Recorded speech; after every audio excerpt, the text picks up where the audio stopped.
పాపరావు ఏంటి పరిస్థితి? ఇట్లా బీజేపీ అన్ని రాష్ట్రాల్లో గెలుచుకుంటూ పోతే ఒక మోనోపోలీ వచ్చేదా?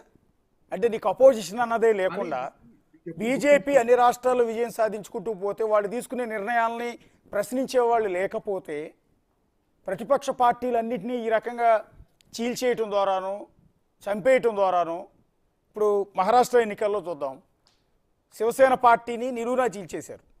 And then Sharad Pawar party NCP ఎప్పటి నుంచి ఉన్న పార్టీ అది, అలాంటి పార్టీ నిలువునా చీల్చారు. అదే క్రమంలో ఏక్నాథ్ షిండే లాంటి వారిని బయటికి తీసుకొచ్చి ప్రభుత్వాన్ని ఏర్పాటు చేశారు. అయినా కూడా రెండు పార్టీల్ని నిలువునా చీల్చేసినా ఉన్న ప్రభుత్వాన్ని పడగొట్టినా కూడా ప్రజలు మళ్ళీ బీజేపీని ఆదరించారు. సో భవిష్యత్తు ఇండియా ముఖ చిత్రం ఏ విధంగా ఉండబోతుంది? ఇలా నెక్స్ట్ వచ్చే రాష్ట్రాల ఎన్నికల్లో కూడా రేపొద్దున బీహార్లో జరిగే ఎన్నికల్లో కావచ్చు, ఆ తర్వాత ఇంకో రాష్ట్రంలో జరిగే ఎన్నికల్లో కావచ్చు, మళ్ళీ బీజేపీ వస్తుంది ఆటోమేటిక్గా. సో దీనివల్ల పర్యవసానాలు ఏ విధంగా ఉంటాయి? మీరు అంది పాయింట్ కరెక్ట్. కానీ టెంపరీగా ఇప్పుడు అమెరికా సోవియట్ యూనియన్ పడిపోయిన తర్వాత అమెరికా ఏకద్రోవ ప్రపంచంలో ప్రపంచాన్ని వెళ్ళింది. చాలా కాలం పాటు దానికి తిరుగులేదు.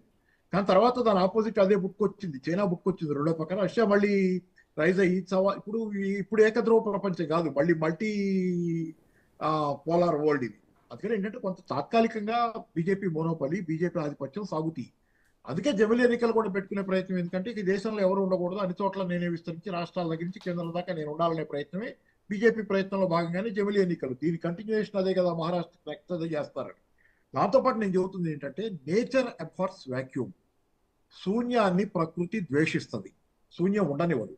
కాంగ్రెస్ పార్టీ ఒకవేళ ప్రతిపక్ష పాత్ర పోషించలేకపోవడం అంతర్ధానం అయినా అక్కడ శూన్యం ఉండదు. ఆ శూన్యంలోకి ఏదో ఒక శక్తి జొరబడుద్ది. ప్రకృతిలో ఎప్పుడు జరిగేది ఇది, నేచర్ ఎఫర్ట్స్ వాక్యూమ్. కాబట్టి ప్రతిపక్షం పుట్టుకొస్తుంది. ఈ ఉన్న ప్రతిపక్షాల నుంచి ఎట్లాగొట్లా ప్రతిపక్షం అయితే బీజేపీ అబ్సల్యూట్ గా మోనార్క్ లాగా రూల్ చేయడం అనేది సాధ్యం కాదు. దానికి కూడా ప్రతిపక్షం ఉంటుంది, అది గెలుస్తూ ఉండొచ్చు, అది వేరే విషయం. కానీ మంచి పనులు చేస్తే ప్రతిపక్షం ఉన్నా గెలుస్తుంది, వేరే విషయం. అది కాదు ఏనండి, ప్రతిపక్షం లేకుండా ఏకపక్షంగా మిగలటం అనేది సాధ్యం కాదు. అది ఎందుకంటే నేచర్ ఎఫర్ట్స్ వాక్యూమ్. మీరు చూడండి, చిన్న ఉదాహరణ చెబుతా. తెలంగాణలో 2018 ఎన్నికలు జరిగినప్పుడు కాంగ్రెస్ ఎమ్మెల్యేని కేసీఆర్ గారు ఎత్తుకుపోయారు. దాంతో జనాలకు వచ్చిన పాఠం ఏంటంటే కాంగ్రెస్ వాళ్ళు ఓటేస్తే వీళ్ళు ఉండరు, ప్రతిపక్షం లేకుండా పోద్ది ఇక్కడ అనే దాని మీద వాళ్ళు మొత్తం పోయి అంతకుముందు ఒక్క సీట్ ఇచ్చారు అసెంబ్లీ ఎన్నికల్లో ఒక బీజేపీకి. పార్లమెంట్ ఎన్నికలు వచ్చేసరికి 4 సీట్లు ఇచ్చారు, పార్లమెంట్ సీట్లు. ఎందుకంటే వీళ్ళైతే పోరు, అక్కడి నుంచి ప్రతిపక్షంగా ఉంటారు వీళ్ళని. అంటే nature efforts vacuum. Congress party ఖాళీ చేసిన చోట బీజేపీ దొరబడింది, అక్కడ వచ్చి అది పెరిగింది.